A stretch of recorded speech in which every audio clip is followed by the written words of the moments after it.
Bueno, la economía, la salud, las tensiones, las presiones que enfrenta nuestra sociedad, se las preguntamos al diputado Carlos Heller, que ya está en contacto con nosotros. Carlos, ¿cómo estás? Buenas noches.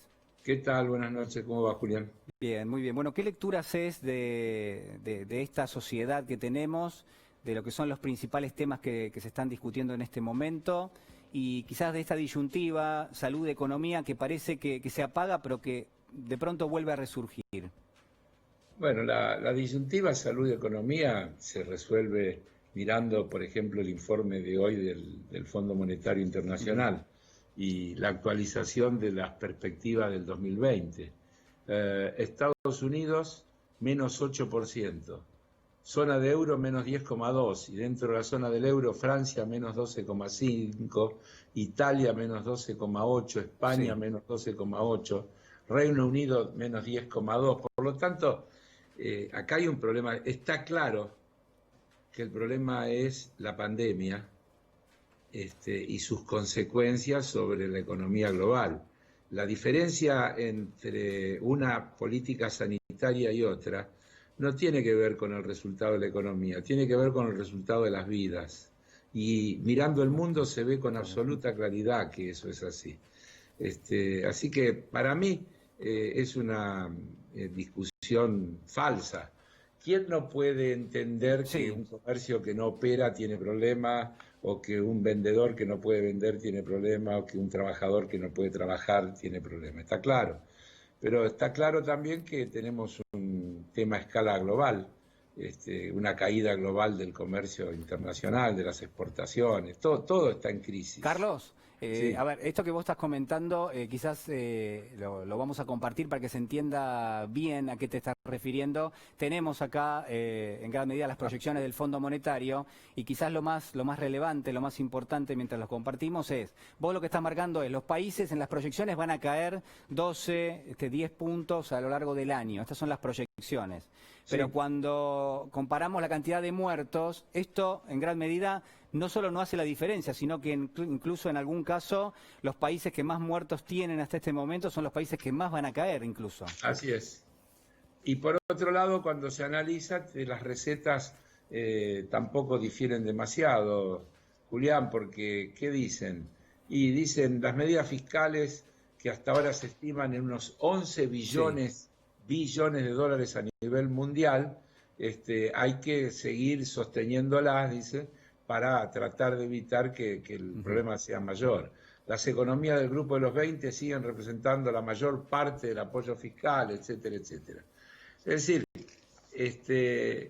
esto agarró al mundo a contramano. Tal vez lo que podríamos decir es que ha puesto en evidencia que este modelo globalizado financiero no gastó, no invirtió en sistema de salud lo que tenía que invertir, en sistema de prevención lo que tenía que invertir, y ahora está a la defensiva. Tal vez esa sí sea una experiencia para sacar, porque cuando yo escuchaba tu relato inicial, que por otro lado tiene el brillo que tiene siempre esas introducciones que vos haces, es como si estuviéramos viviendo hoy. Los problemas son los mismos.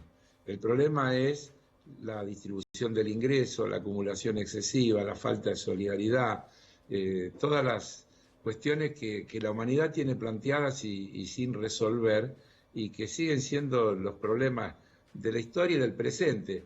Yo veía el otro día cuando se hablaba de Manuel Belgrano en la conmemoración de los 200 años de su fallecimiento, las cosas que Belgrano decía, si le cambias un poquito el lenguaje, te está planteando las cosas que hay que hacer hoy en la Argentina, cuando habla de las manufacturas que se producen en la Argentina, en el territorio, nunca vamos a ser un país libre e independiente si seguimos permitiendo que las manufacturas extranjeras impidan el desarrollo de las manufacturas locales, una cosa por el estilo.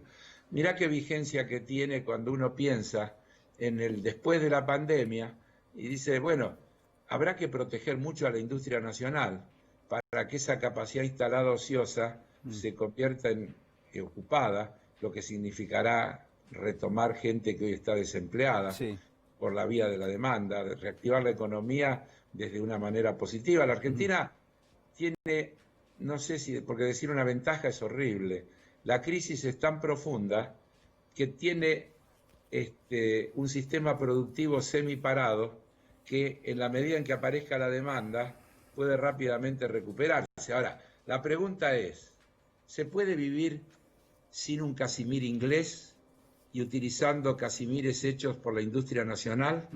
¿O necesitamos, para no tener que ir al psicólogo, consumir Casimires importados? ¿Se puede vivir sin consumir productos lácteos importados y consumiendo los productos lácteos que se fabrican en el país? Pero, a ver, son cuestiones que nos tenemos que plantear. Sí, Carlos, te quiero preguntar esto. ¿Vos imaginás que cuando se salga de la pandemia eventualmente, vamos a proponer este ejercicio, en términos económicos, la Argentina tiene que poner en marcha toda su industria, toda su capacidad productiva?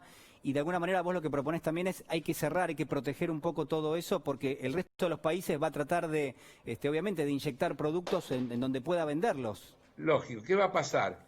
Los países centrales nos van a querer colocar sus excedentes y a la vez comprarnos menos. Si no nos protegemos estamos en un problema gravísimo, hay que pensar en todo eso desde ya. O nos resignamos a ser un país primarizado, pero, y asumimos... Carlos, no va a haber trabajo. O sea, si lógico, somos un país primarizado... Digo, obvio, país al que le sobra la mitad de la población,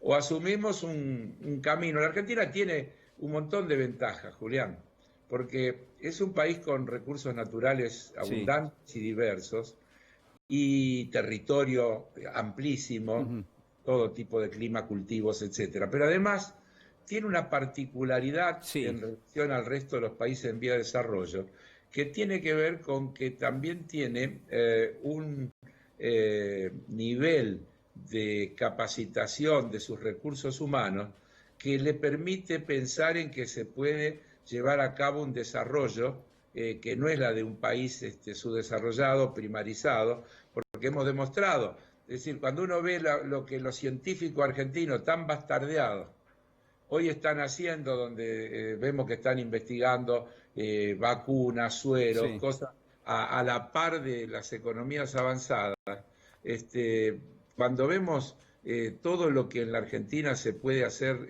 en la medida en que se liberan esas fuerzas productivas, yo no dejo de tener un costado de optimismo de que si hacemos lo que tenemos que hacer, la Argentina va a salir de esta crisis y se va a recuperar. ¿Te preocupa, Carlos? La verdad que te agradezco, Carlos, porque realmente la mirada aporta mucho y porque aparte es necesario empezar a hablar de esto. A pesar de que estamos en cuarentena, que se va a volver más estricta, de todas maneras es necesario, no estamos haciendo nada malo si empezamos a discutir cómo salimos de esto y si lo empezamos a discutir ahora mismo, un acuerdo social, los sindicatos, los distintos trabajadores de los distintos sectores, qué necesita cada uno de los sectores en la Argentina para producir y para poder competir eventualmente. ¿Te preocupa la situación de Vicentín en este contexto? Sí, ¿cómo no me va a preocupar? El asunto es qué quiere decir preocuparme. Yo miraba hoy el tema de la denuncia que han hecho los bancos internacionales de Nueva York y el tono de lo que dicen, que vos lo habrás leído igual que yo. Los bancos lo que preguntan es ¿dónde están los $1.000 millones? ¿Dónde están? Pero un minuto. Estás haciendo la tarea, veo.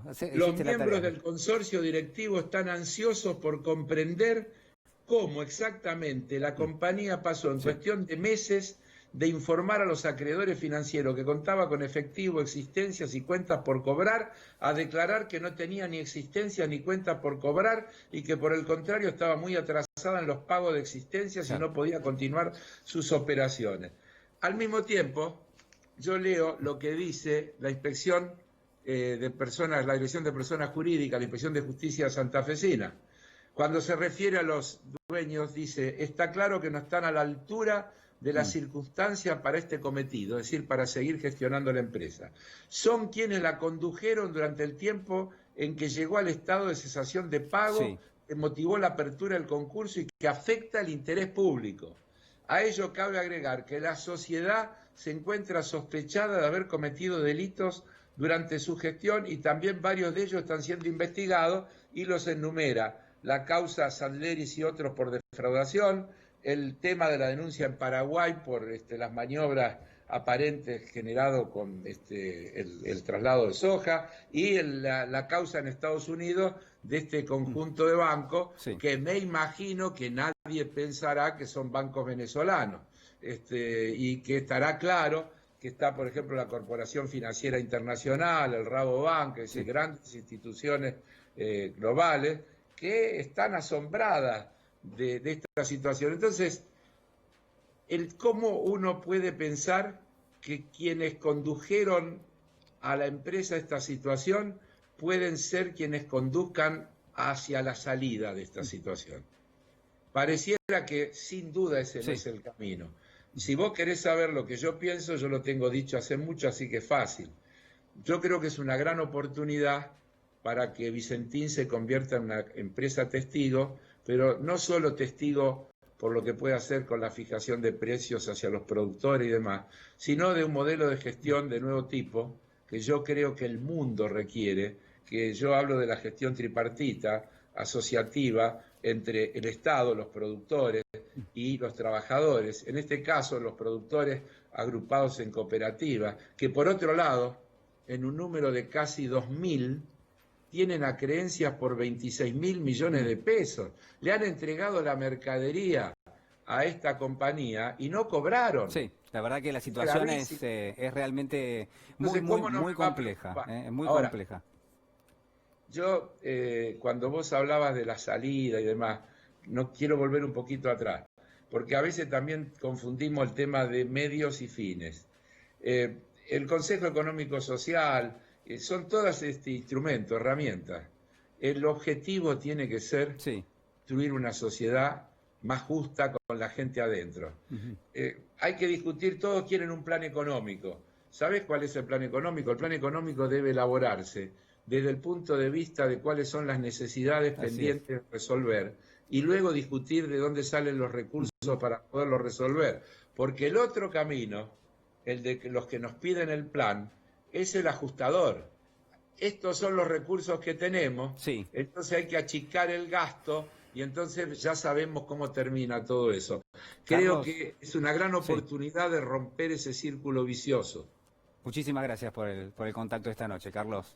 Gracias a vos por la oportunidad de dialogar con tus televidentes. Un fuerte abrazo.